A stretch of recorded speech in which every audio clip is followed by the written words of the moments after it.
para kandidat Bupati dan Wakil Bupati Buleleng. Paling tidak salah satu daripada Anda akan menjadi Bupati dan Wakil Bupati. Kalau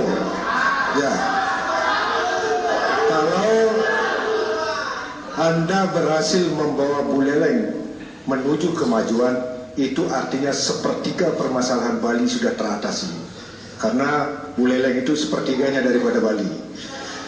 Nah, tadi dikatakan hampir semua visi itu mengarah kepada kesejahteraan. Padahal alat ukur daripada kesejahteraan itu yang sementara ini kita adopsi dari negara-negara lain, sebenarnya sebagian besar daripada alat ukur tentang kesejahteraan itu tidak mencerminkan kondisi kesejahteraan masyarakat. Contoh, semua kabupaten, semua provinsi dan negara juga menggebu-gebu bagaimana menciptakan PDRB yang tinggi. Padahal PDRB itu sendiri tidak mencerminkan tingkat kesejahteraan atau kemakmuran masyarakat.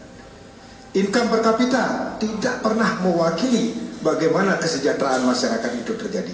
Apalagi yang namanya ukuran kemiskinan, ukuran pengangguran dan lain sebagainya, itu semua adalah produk luar negeri yang kita adopsi secara membabi buta. Nah, barangkali saya ingin mendengar Bapak kandidat dan Ibu kandidat juga barangkali mempunyai ukuran-ukuran yang bisa nanti dipublikasikan kepada masyarakat bagaimana yang sudah dilakukan yang bisa paling tidak mencerminkan kondisi kesejahteraan masyarakat setempat. Terima kasih. Terima kasih Prof. Kembar Sri Budi. Kita akan berikan kesempatan yang pertama untuk menanggapi kepada kandidat dengan nomor urut 4 dimulai dari sekarang. Tolak ukur yang kami pakai dalam rangka mengetahui ukuran kesejahteraan masyarakat Kabupaten Buleleng, di mana dilihat dari segi ekonomi atau perekonomian di Kabupaten Buleleng, jika lancar, mantap, berarti kesejahteraan masyarakat tercapai. Kalau perekonomian mandek seperti sekarang, kita sebagai ukuran bahwa kesejahteraan masyarakat Kabupaten Buleleng perlu ditingkatkan. Dengan latar belakang itu, maka kita perlu mengadakan suatu peningkatan sumber daya manusia itu sendiri, di mana tanpa peningkatan sumber daya manusia, saya yakin kesejahteraan akan sulit kita capai. Salah satu peningkatan sumber daya manusia melalui jelas pendidikan formal. Maka dari itu tidak salah moto Kabupaten Buleleng merupakan satu kota pendidikan. Maka dari itu kita sangat mendukung kalau kota Kabupaten Buleleng dikategorikan kota pendidikan, maka pemerintah Kabupaten Buleleng harus turun tangan untuk mengucurkan bantuan dalam rangka peningkatan sumber daya manusia sendiri. Jadi untuk salah ukur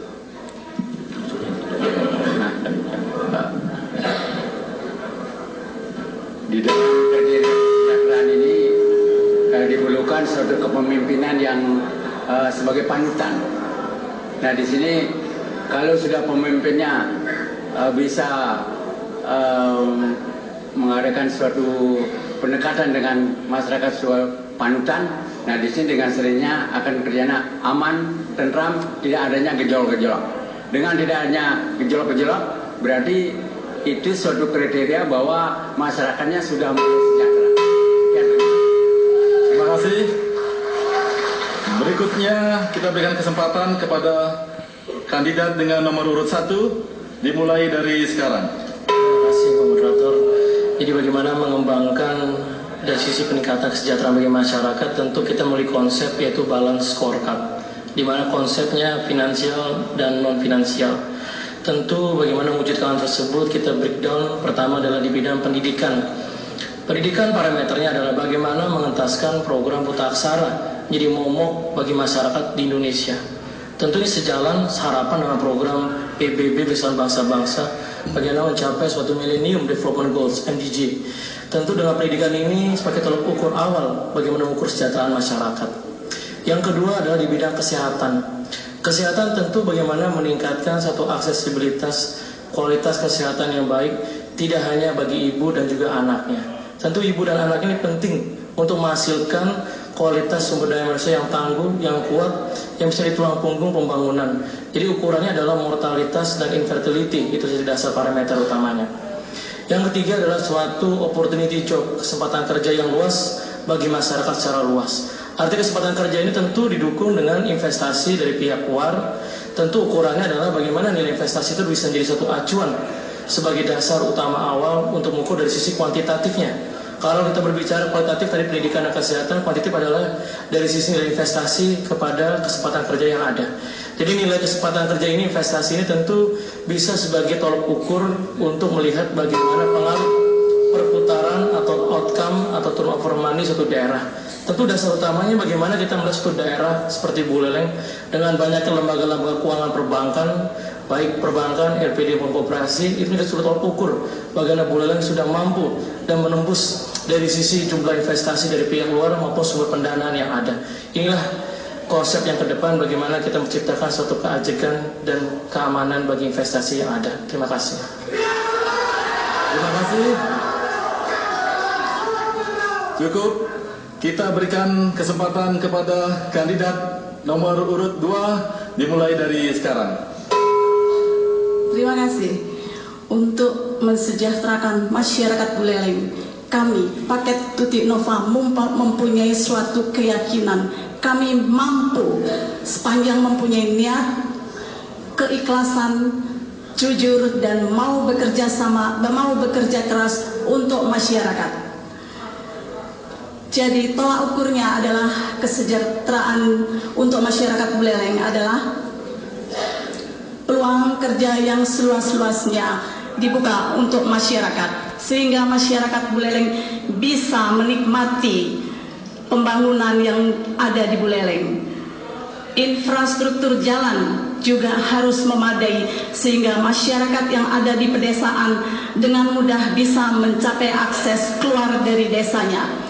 Yang ketiga adalah pemerataan pendidikan, karena pendidikan adalah simbol daripada kejayaan daripada masyarakat, di mana kebodohan itu adalah identik dengan kemiskinan, sehingga diharapkan nanti masyarakat di Buleleng tidak ada yang akan putus sekolah karena kekurangan biaya, dan juga diharapkan programnya harus nanti masyarakat Buleleng bisa menikmati pendidikan sampai ke jenjang SLTA. Silakan Pak Nova.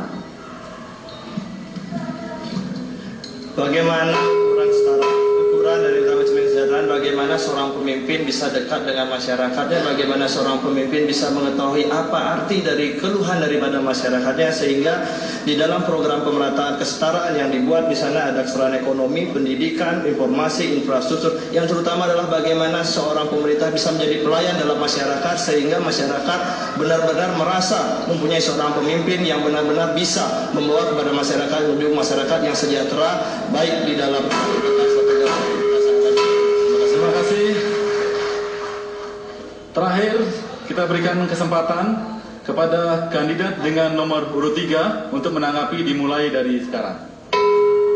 Pertama, tentunya saya sepakat betul dengan PDRB tidak berbanding lurus dengan tingkat kesejahteraan masyarakat, karena PDRB ini kadang-kadang berupa bruto milik banyak orang yang mungkin bukan orang Buleleng, mungkin orang luar. Makanya pada kesempatan ini untuk akselerasi pembangunan ekonomi yang tinggi, merata, dan berkualitas, harapan saya ke depan orang-orang Buleleng harus mampu jadi pelaku ekonomi.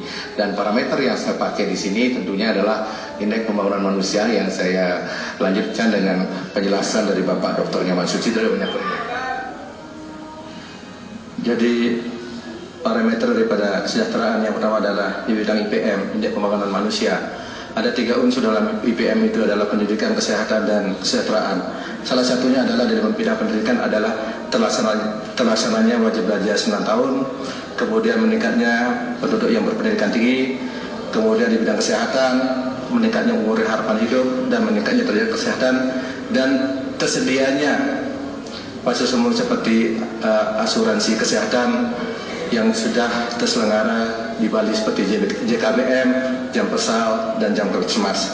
Kemudian berikutnya adalah di bidang kesejahteraan adalah menurunnya kakak miskin dan menurunnya juga angka pengangguran, Dan selanjutnya adalah meningkatnya partisipasi masyarakat dalam pemenuhan kebutuhan sehari-hari dan meningkatnya akses masyarakat miskin terhadap pemenuhan kebutuhan sehari-hari seperti sandang, pangan, kesehatan, pendidikan, perumahan, dan kesempatan bekerja. Dan yang terakhir adalah tersedianya infrastruktur yang bisa mendorong perekonomian di pedesaan. Sekian, terima kasih. Masih ada waktu, saya tambahkan sedikit menyangkut bagaimana ke depan visi dan misi kami bisa kita aplikasikan pada RPJM ke depan dan program aksi yang saya lakukan kalau saya menangkan pilkada ini tahun 2014. Waktunya habis. Kita berikan tepuk tangan yang meriah kepada keempat pasangan kandidat kita.